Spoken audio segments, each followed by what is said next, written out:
Week 11 of college football was a bloodbath. At least it felt that way. But we're on to week 12, and here is my college football top 25 along with my top 5 Heisman contenders. What's crack-a-lackin'? It's your boy Broshmo, just in case you did not know. So go ahead, become a bro and subscribe. Leave this video a thumbs up if you enjoy the content. As always, let me know what you think in the comment section below. Let's have that nice, beautiful football discourse. Special thanks to Underdog Fantasy for sponsoring the video. Good thing I didn't bet this week in college football. Felt like I may have lost some money, but if you like weekly fantasy, or if you like pick'ems or player prop bets, check out Underdog Fantasy.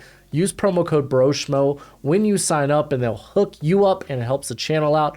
As always, my friends, bet responsibly. But let's go ahead and get into it, starting with my teams that just missed the top 25. Starting with Oklahoma State, who ran right through Iowa State.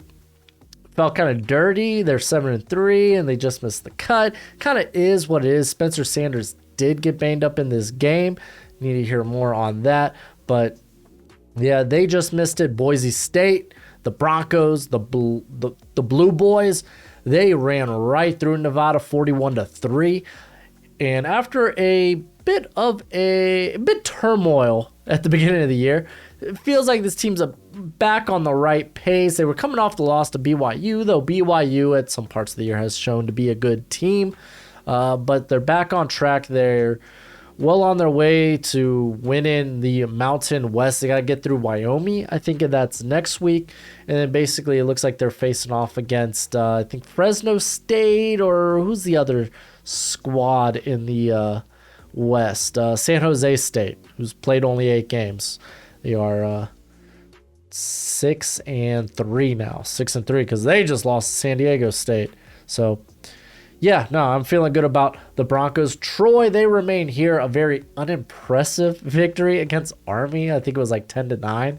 And yeah, they still hold. They got the head-to-head win over South Alabama.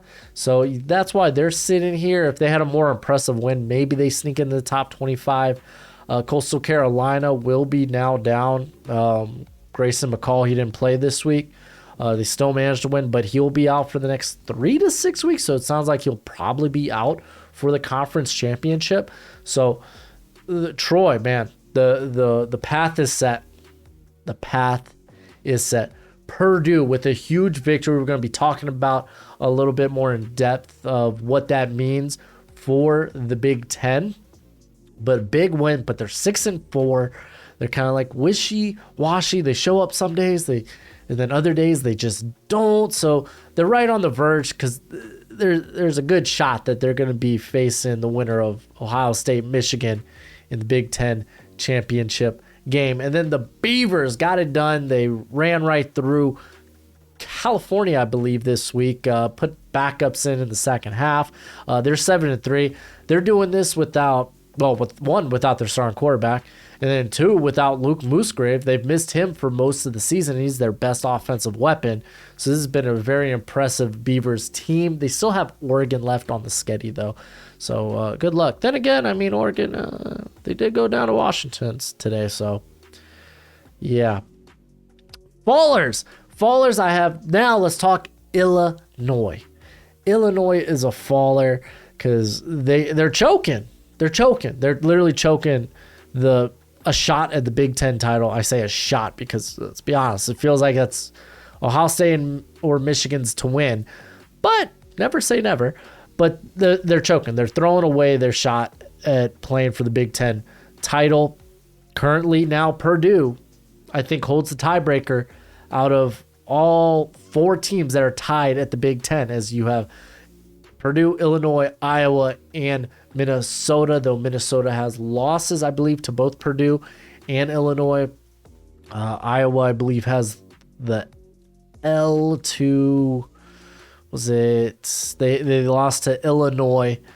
They did beat Purdue, though, but with Illinois holding the tiebreaker over Iowa, it's now Purdue it's a hot mess. It's like legit. It's Minnesota is kind of like the team that's kind of out of it, but Iowa, Illinois, Purdue, they're all going to be vying for that Big Ten title, or big shot at the Big Ten title. Let's be serious. Liberty, the glass slipper is off of Liberty. I thought, hey, they did it. They beat Arkansas. That felt like their biggest team left down the stretch. And then Jim Mora and UConn come in and they're like, nah, I know we've only won 3 games in the last 2 seasons, but this year's our year. Freaking that defense played great ball. I love the offensive line for Connecticut. They really do a great job of establishing the run. And they did it. They ran right through Liberty. Like, holy freaking moly. Connecticut is now bowl eligible at 6-5. They're not going to be on this list. I know they were on the thumbnail, but just wanted to talk about Connecticut and how I'm happy for them. They've doubled their win total from the last 2 seasons combined this year. So good for them. Liberty, who do you have left on the schedule? Virginia Tech, which, I mean, he just went down to Connecticut. So, honestly, Virginia Tech might be a bottom feeder in the ACC, but holy Godspeed. Like, it was a sad state of affairs. Texas, they just got back in the top 25. And then they kind of lose a close one to TCU. They weren't really back in it until a defensive touchdown late in the game. And then they just weren't able to stop, I think it was Quentin Johnston, on a big 3rd down to keep the drive, or keep the clock ticking for TCU, and TCU gets away. But Texas never felt like offensively, they were never really in this game, it felt like. So they are unfortunately fallers. Here, let's go ahead, get to my top 25 with NC State, man. They go down to Boston College, man. With the backup quarterback, Zay Flowers, had a field day.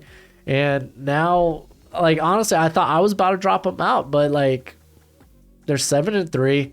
They do hold a victory over Florida State, who I have higher than them, because I do think Florida State's the better team right now. So, yeah, man. There's a good chance NC State might be the next team to drop out of here. Let's see who they have on the schedule for next week. So they got Louisville, who I think Louisville ate a tough loss today. I can't recall. Was it Florida State? I don't think it was Florida State. But I know they lost today. Malik Cunningham, I believe, maybe got banged up. I don't know. I know he came out of the game. Hope it wasn't benched. I really don't. But it was Clemson. That's right. Yeah. 15-point game, but Louisville was never in that game. So, yeah. NC State. Godspeed, I guess. Godspeed. Then UTSA, man, they are going to win Conference USA. They are the front runners. Outside of like Western Kentucky, they have smashed everybody for the most part. They really only have a loss to, I know, to Houston at the beginning of the year. That game went into 4 overtimes or something. And then Texas. So they haven't even lost in conference yet. Man, and they're just coming off a big 51-7 victory against Louisiana Tech. Good for freaking the Roadrunners, man. I love to see it. Coastal Carolina, again, a team I feel like are at this point more pretenders than contenders. With Grayson McCall down, they got up early against Southern Miss today, but let them come right back in the game and almost lost, but managed to squeak by. So for now, Coastal Carolina, you are still in the top 25. Florida State, man, they ran right through Syracuse. That's right. They ran right through Syracuse. With 3 conference losses, there's no chance that they can catch up to the Tigers.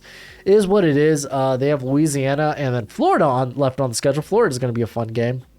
But big fan of this Florida State team, excuse me. And honestly, they're on the up.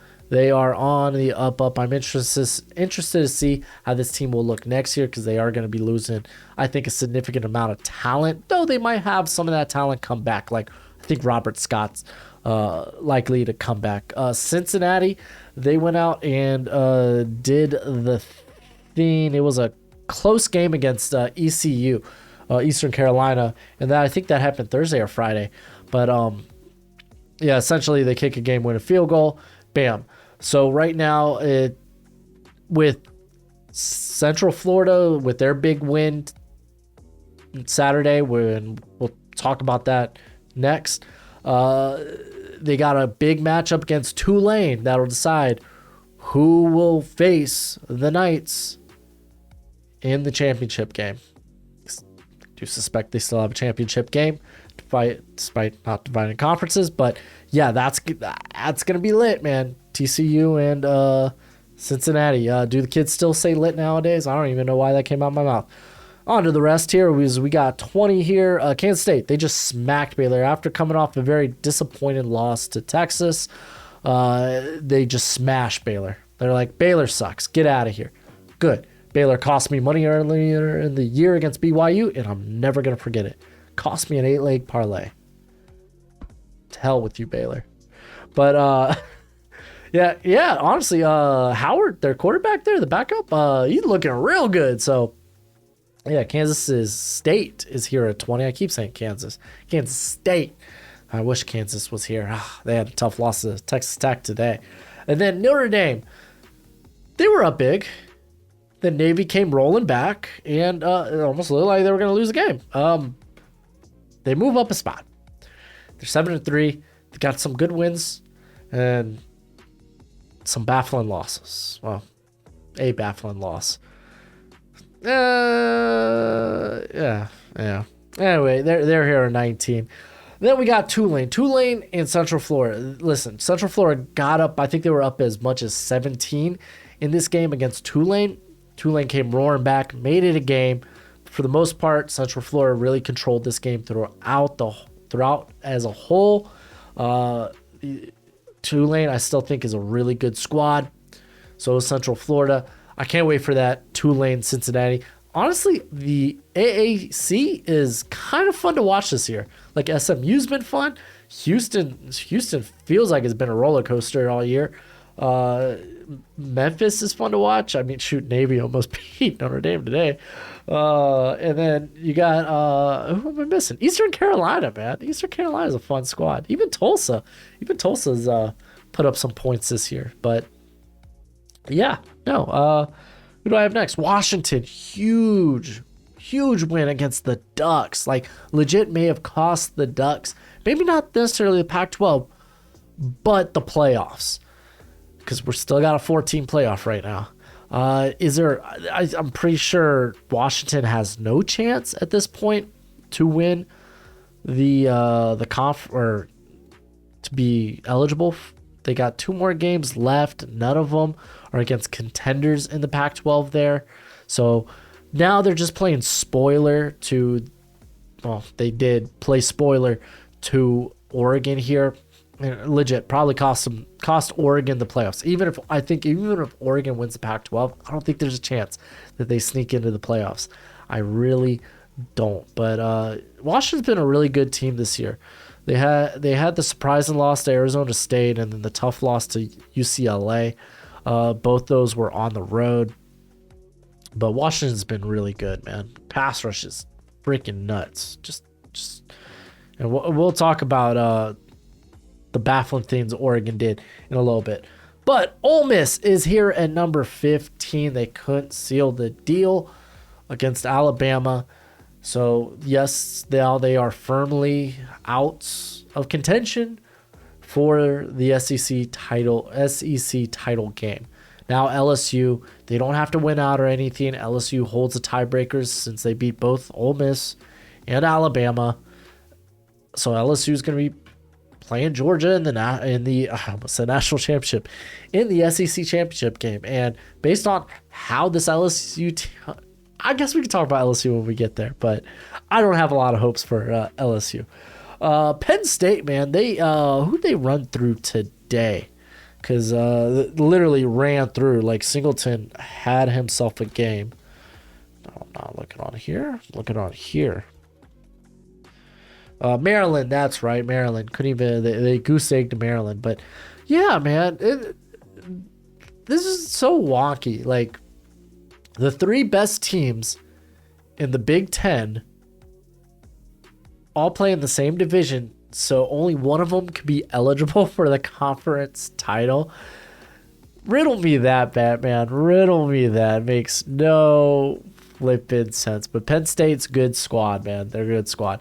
Utah, they ran right through. I'm just going to say it, Tanner McKee, because Stanford ain't a team. Stanford sucks. Tanner McKee is all they got. All they got. And they're all Stanford's doing is hurting his draft stock. They're costing him money. Dude's a good quarterback, man. Stuck on a really bad Stanford squad. But yeah, Utah, they ran right through. They technically, I guess they're still alive for the Pac-12. They have USC, so they can beat USC. And I think what they need is for the... No, if they beat US... Okay, so they beat USC. So who's left on... Okay, so if they beat Oregon, then they should be in. So that, because they beat USC, they beat Oregon, that ultimately should put...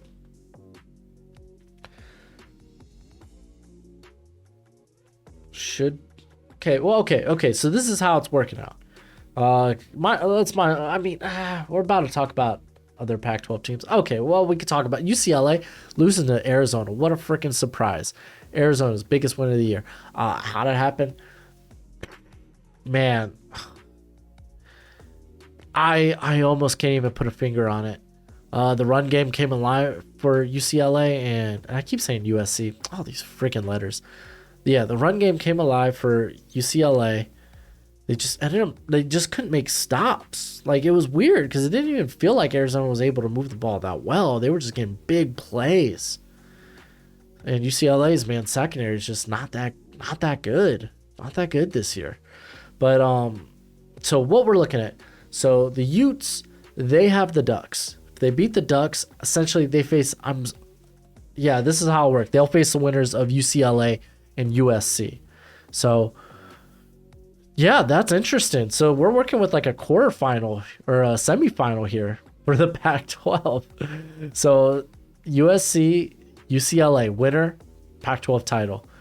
Utah, Oregon, winner, Pac-12 title. That's wild. That's going to be a load of fun. But yeah, so that's the path for those two teams. We'll talk about a little bit more about the other two teams next. But Alabama, they're out of it. They needed LSU to lose today to have a chance. Because I think LSU still has...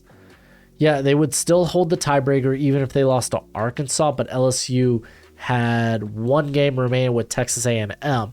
So if Alabama won out and obviously LSU lost out, then Alabama could have made it to the SEC championship game, is what they needed if they wanted to keep their playoff hopes alive. Didn't happen. They are no longer playoff eligible. They're not even eligible to play in the SEC championship game. That goes to LSU. So kind of tough for Alabama. Kind of tough. Good game. Them and Ole Miss, though. Real good game.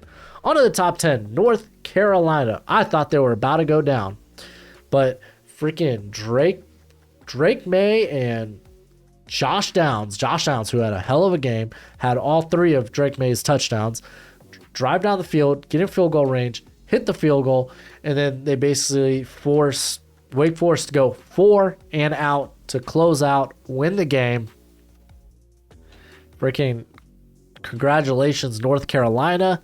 They've been doing it in close fashion, but it is what it is. I think really their only big game left is with North Carolina State. I mean, Georgia Tech, maybe Georgia Tech pull out a surprise, but NC State is the big game. They should be well on their way to going to the ACC title game to face off with presumably Clemson, who looked a bit back, like offensively, looked a bit back to their old self after like back-to-back weeks of just offensively. They get the Hurricanes. Who knows what you're going to get in that game. The Hurricanes have been very underwhelming this year, and then they close out with South Carolina, which has no ramification on the ACC. But they're like they can't lose. I think the next closest team in the ACC is Florida State with 3 losses, while Clemson has none in the ACC. So it's gonna be Clemson versus North Carolina for all intents and purposes. Oregon, man, dude, play calling, the play calling was weird. Like they went for it on a 4th down. That was kind of like it was kind of scuffed, and then there was like a trick play in the red zone that was just like real wonky. The onside kick, for reasons like this was a team playing like they were behind, and playing like they were on the road. Like it was just weird. Washington just got the best of them.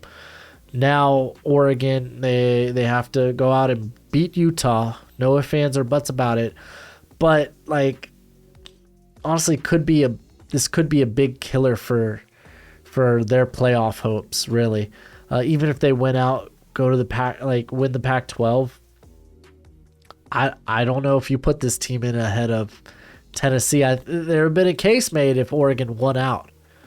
Can't make that case. Can't make that case for UCLA with the loss to Arizona. The only real case you can make is the only one-loss team in the Pac-12 right now being USC. I'll talk about them in a second. I feel like I kind of already hit up on Clemson. The offense looked better today. They won the way they wanted to win. They love running the football, but also DJ Uiagalelei also played a good ball game, and yeah, here they are. Technically they're playoff eligible. Like, it really comes down to, are you gonna, because Tennessee is the team that, I guess not even, like Tennessee or Michigan, Ohio State, whoever loses that game, it's like a team that didn't compete for their conference title, wasn't even able to. They're both one loss. Are you going to put Clemson, who, if Clemson wins out, they're a one-loss team, who won? Like, I don't think you can make a good case. This is why I'm thinking, like, Clemson, USC are both, like, if they win out, win their conference title, I don't know how you can put Tennessee or whoever loses, Michigan, Ohio State. I don't know how you can justify not putting one of those squads in there. They all have one loss. The difference is those teams got it done in the conference championship game. Maybe I'm getting a bit too ahead of myself. There's still 2 weeks of college football left to just kind of decide all this. Technically 3 if you want to include the conference championship. But so there's still, as they say, much football to be played. But in this scenario, it's like, I don't know how you can justify that for USC or for Clemson. USC, man, it was great to see Jordan Addison. They kind of they sprinkled him in it as they needed, but it was good to see him back. But with that, they lose Travis Dye. Luckily, Austin Jones is there. Austin Jones has been doing real well for them. That's been kind of the 1-2 punch there. But losing Travis Dye for the season, it is rough, but it's manageable. This is still a USC team with a lot of talent. So, you're just going to have to answer the question. Like, do you think Tennessee and Michigan / Ohio State, like, I think the only way you put those guys in the playoff is if you just, no, they're more talented. They're better teams. That's the only way you can really justify it. Then again, I think USC, if they win out, they still sneak in there. Like, their loss to Utah, which Utah, not a bad squad. And it came on a 2-point conversion that Utah converted, like, near the end of the game. Like, that was a wild game. That was very winnable for USC. It wasn't like Clemson, who got blown out to Notre Dame. So it's like Clemson, yeah, they're kind of like, we're really talking about USC here. We could toss Clemson. But we're really talking about USC here. I feel like you can't really discount USC. And let's go ahead, top 5.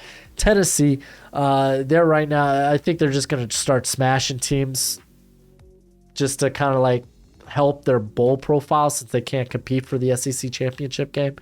So it looked good today against Mizzou. TCU, they got it done against Texas. The remainder of their schedule will be Baylor, who just got pounded by Kansas State today, and then Iowa State, who just got pounded by Oklahoma State. So those are winnable games. I feel like TCU will win out. At least they should. Unless Baylor wants to ruin another one of my parlays. Oh, Baylor. But yeah, no, TCU should win out. Who technically would they be facing for the Big 12 title? I feel like that's kind of it. No, Kansas State, they got the edge in, while you have Oklahoma State, Baylor, and Texas kind of on the outside looking in. So we would be looking at a rematch against Kansas State, which, if you remember, during that TCU game with Kansas State went through 3 different quarterbacks because of injury. So honestly, might not be a bad matchup there. Then we have Michigan. We basically talk about Michigan and Ohio State as one here. They both smashed their who they faced today. Ohio State smashed Indiana. Michigan smashed Nebraska. They did what needed to be done. November 26th, mark it on your calendar. Michigan, Ohio State. That decides who wins the Big Ten, and you might be like, "Hey, you shouldn't be discounting." I have no faith in Illinois at this point. Like Purdue, when they go high, I think they could compete. I still don't have any faith anyone in the other division can touch Michigan or Ohio State at this point. So they went out, they smashed. Great. We'll talk about some of their guys on the Heisman contender list in a sec. Let's talk about Georgia, who they were basically in control of this game against Mississippi State the whole way through. I mean, it didn't look like it. It was like they were in control in Georgia fashion. I mean, they went into half at 17-12, and they basically just let their defense grind away at Mississippi State, while slowly but surely they'd occasionally hit the big play, and bam, now they went 45-19. Like Mississippi State, I'm not lying, I'm straight up, Mississippi State, there was no chance in this game where I was like, oh, Mississippi State might play upset. They might play spoiler. No, there was no point. There was 0 points in this game where I had any faith. But Georgia, they close out the year with, I think one's Georgia Tech, right? And then Kentucky, which Kentucky just gave freaking Vandy their first win, SEC win in like what, 3-4 years? I don't know how long it's been, but yeah, Kentucky's in a bad spot, and Will Levis is in a bad spot. But you'll hear that later today on the stock report. So let's go ahead and get to my Heisman contenders, starting with Blake Corum, who, man, just smashed Nebraska today. 28 carries for 162 yards. Only one tutty today. He is tied for most rushing touchdowns, by running backs in college football. I believe he is like 3rd or 4th in rushing yards, but this guy has been the engine to Michigan's offense, especially if J.J. McCarthy ain't doing well. Like, they could always rely on Blake Corum. He's been wonderful. I did think about putting Bo Nix here, but I didn't. Yeah. Let's be honest, man. Like, Blake Corum's doing this for a playoff contending team. I'm throwing so much shade at Bo Nix and the Ducks right now. It's all jokes. Bo Nix, literally, I contemplate putting Bo Nix here at 5. But, like, if we're going to pick a run, if, like, there was going to be any running back to make the list, it would be Blake Corum. You know, felt like I just wanted to put a running back on the list, all right?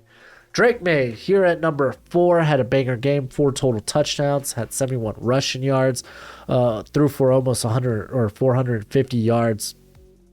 He is, there's a good chance he'll match Sam Howell's freshman season. I think Sam Howell had 38 touchdowns through the air. Right now, Drake May has, 31? Let's see, Sam Howell stats. Let's see his stats. Let's see what he had rushing specifically. Oh, he only had 1 rushing touchdown. Oh, he didn't really run that much. See, that's probably what happened, man. They started, that's what happened to Sam Howell, man. Slowly but surely, he turned into a Russian monster. 2 Russian touchdowns, pardon me. Because he had a Russian and a receiving touchdown his freshman season. So he threw for a combined 4 total touchdowns. And I believe right now Drake May is at... Currently, Drake May is at 35. So, well within striking distance of Sam Howell's freshman numbers. Next on the list, I have Caleb Williams. Did a splendid job. They were slow to start out that game against Colorado, then came alive in the second quarter. He had 5 total touchdowns.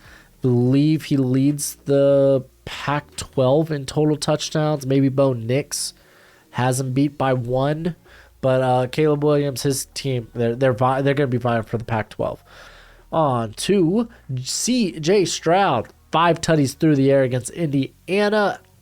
And real sad that Mayan Williams, I should have mentioned this when I was talking about Ohio State, but Mayan Williams going down. Hopefully they get Henderson back, but hopefully Williams is doing well. So Stroud was like, yeah, no problem. I'll just go ahead, throw 5 tutties. Easy breezy. Stroud's having a really good season. But Hendon Hooker, man, he's still it. He is still him. He is him. 4 total touchdowns today against Mizzou. I believe he is going to just continue to up his stats as Tennessee tries to style to get the grace of the playoff committee. So we'll see. But that's it for the video. Go ahead, do the YouTube thing. And as always, until next time, you be easy, my friends. Later.